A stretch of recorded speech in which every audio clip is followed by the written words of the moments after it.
ଶାଗ ଭଜା ପୁରା ସିମ୍ପଲ ରେସିପିଟିଏ କିନ୍ତୁ ଖାଇବାକୁ ବହୁତ ହି ଟେଷ୍ଟି ଆଉ ହେଲ୍ଦି ମଧ୍ୟ। ଶାଗକୁ ତ ବହୁତ ଜଣ ବହୁତ ପ୍ରକାରର କରନ୍ତି କିନ୍ତୁ ମୁଁ ବି ଆଜି ଗୋଟେ ଅଲଗା ପ୍ରକାରର କରିଛି। ସେଥିରେ ଗୋଟେ ଜିନିଷ ଆଡ୍ କରିଛି।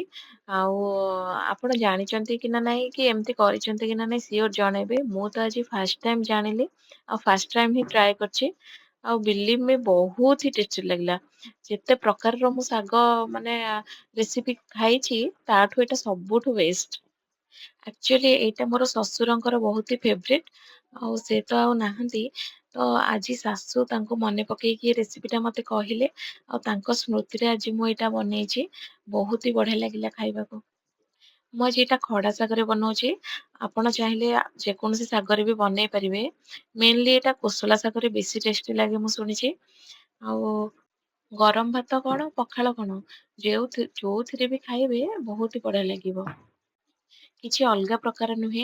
ଖାଲି ଯେମିତି ଶାଗ ଆମେ ଭାଜେ ସେମିତି ପିଆଜ, ଛେଚା ରସୁଣ, ଶୁଖିଲା ଲଙ୍କା, ସୋରିଷ ଟିକେ ଫୁଟେଇକି ତା ଦେହରେ ଅଳ୍ପ ଟିକେ ଲୁଣ ଦେଇକି ଶାଗଟାକୁ ଭାଜିଦବା।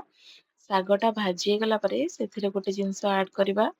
ସେଇଟା ହେଲା ଛତୁ। ହଁ ମୁଁ ଛତୁକୁ ଆଗୁଆ ଭାଜିକି ଟିକେ ରଖିଦେଇଛି। ଶାଗଟା ଟିକେ ଭାଜି ହେଇଗଲା ପରେ ଏବେ ଛତୁଟାକୁ ଆଡ କରିବା। ଆଉ ସେଇଟାକୁ ପୁରା ହାଇ ଫ୍ଲେମରେ ଟିକେ ଭାଜିଦବା।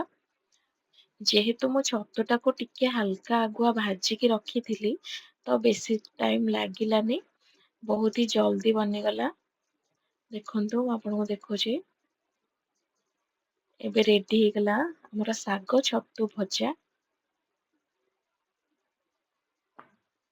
Enjoy and thank you for watching.